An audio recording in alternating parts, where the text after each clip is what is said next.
Rocky की माँ एक गरीब औरत थी, लेकिन उनकी आंखों में कभी भी कमजोर नहीं थी। दुनिया उन्हें चापाए रखती थी, लेकिन वो दुनिया का सामने कभी झुकी नहीं।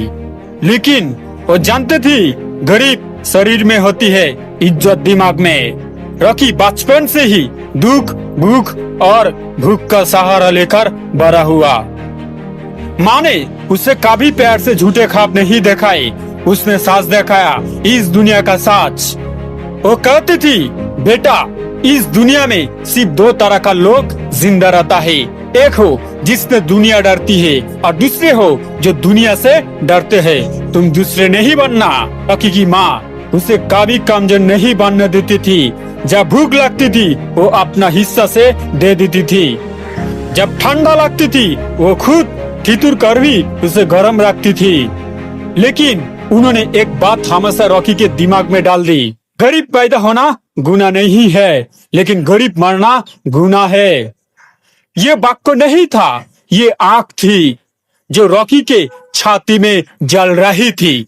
मौत से पहले जब उनकी सांस थकने लगी, उन्हें रॉकी का हाथ पकड़ा और आंखों में आग डालकर कहा, मेरे बेटा मुझे इस बात से फर्क नहीं पड़ता कि तुम किस रास्ते से जाओ, लेकिन इस दुनिया को इस बात का एहसास होना चाहिए कि तुम कौन हो। तुम इस कदर बड़ा बनना कि दुनिया तुम्हारा नाम लेकर कांपे। जब तुम चलो लोग रास्ते छोड़ दे, जब तुम बोलो लोग खामोश हो जाइए। इतना कहकर रॉकी की माँ की आंखें बंद हो गई। उस दिन रॉकी ने सिर्फ अपनी माँ नहीं खोई, उस दिन एक बेटा खत्म हुआ और एक तूफान पैदा हुआ।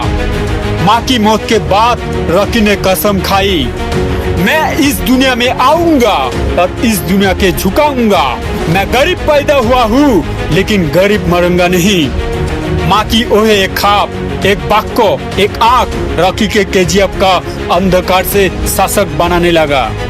क्योंकि रॉकी के लिए ताकत लालच नहीं थी, ताकत माँ की इज्जत थी।